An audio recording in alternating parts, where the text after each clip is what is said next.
ওই আমি সান্ডা খাই মুরগির আন্ডা। ইচ্ছিরে লাগছে বহুত ঠান্ডা।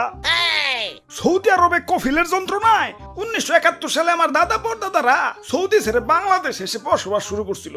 থ্যাংক ইউ দাদু। দাদা যদি সৌদি না ছাড়তো এতদিনে তো কফিলের ছেলেবেলের পেটে চলে যাইতাম। সবুজ সবল বাংলাদেশে খুব রিল্যাক্সে আছি। না আছে কফিলের যন্ত্রণা, না আছে মরুভূমির যন্ত্রণা। আহা কি আনন্দ আকাশে বাতাসে। মন্ত্রী, ওই মন্ত্রী, আরে ওই মন্ত্রী। জি জি হুজুর।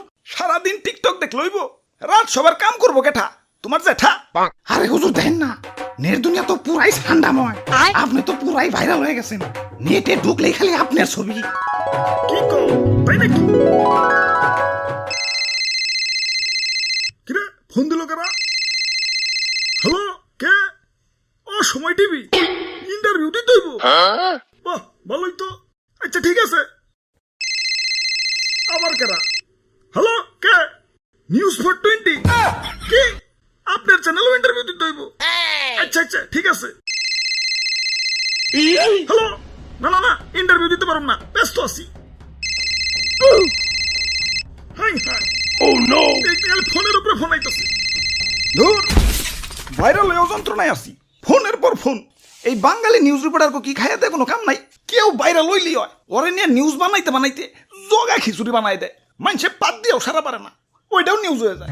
বাবাই খালি নিউজ রিপোর্টাররা না, ইউটিউবাররাও। তাই ভাইরাল হয়ে ভালোই লাগতাছে, নিজের পুরো মেগা স্টার ফিল হইতাছে। সাকিব খান রে ফোন দিয়ে ক বরবাদ টুতে যেন আমারে রাখে। আরে হুজুর, খবর কিছু রাখেন। বরবাদ টুতে আপনারা রাখবো, নিশ্চয় রাখবো। তো এই অ্যাক্টর হিসেবে না, খাবার টেবিলের খাবার হিসেবে।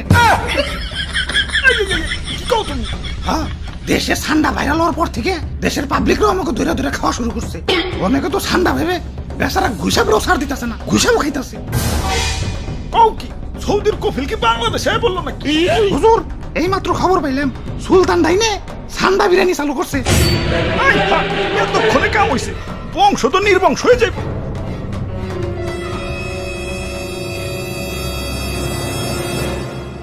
না, অনেক হয়েছে, আর না। এর একটা ভিত করুনি লাগবো।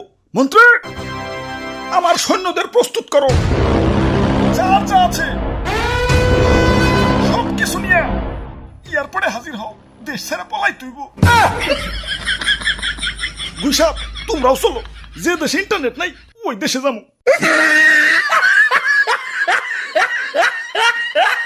দাদু